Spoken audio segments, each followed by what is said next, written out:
Mwiriwe neza mwese mukomeje gukurikirana amakuru ndetse n'inkuru za Afrifame TV, reka twizere ko muri bose mumeze neza. Ibiryo byagenewe abashonje bari mu turere tumwe na tumwe twaguma mu rugo mu rwego rwo kugabanya ikwirakwizwa rya COVID-19.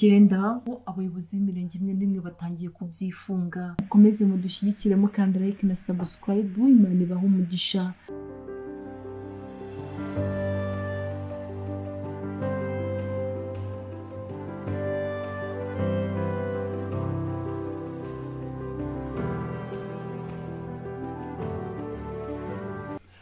Wa Murambi akagari ka Buhaza umurenge wa Rubavu nibyo ngibyo bari kubaha abantu haye yewe ibise bizamara iminsi ingahe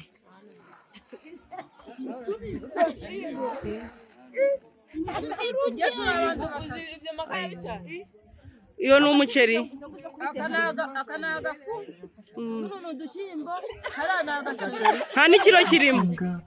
Hangaha nkuko mubibona ni mu murenge wa Masoro aho bari bamaze kugabanya abaturage ibiryo.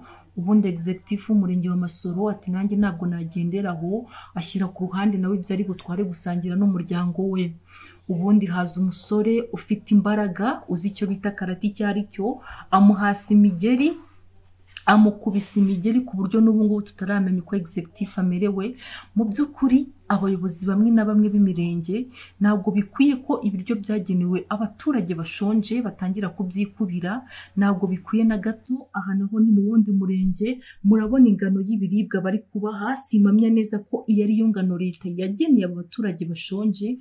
Mu by'ukuri abayobozi barimo kwikubira ibiryo by'abaturage bashonje, ni ukuri ntabwo bikwiye na gato, ntabwo bikwiye. Ibi ni ibiryo byageneye abo ngabo bashonje bafite ubushobozi buke batari kubona ibyo kurya.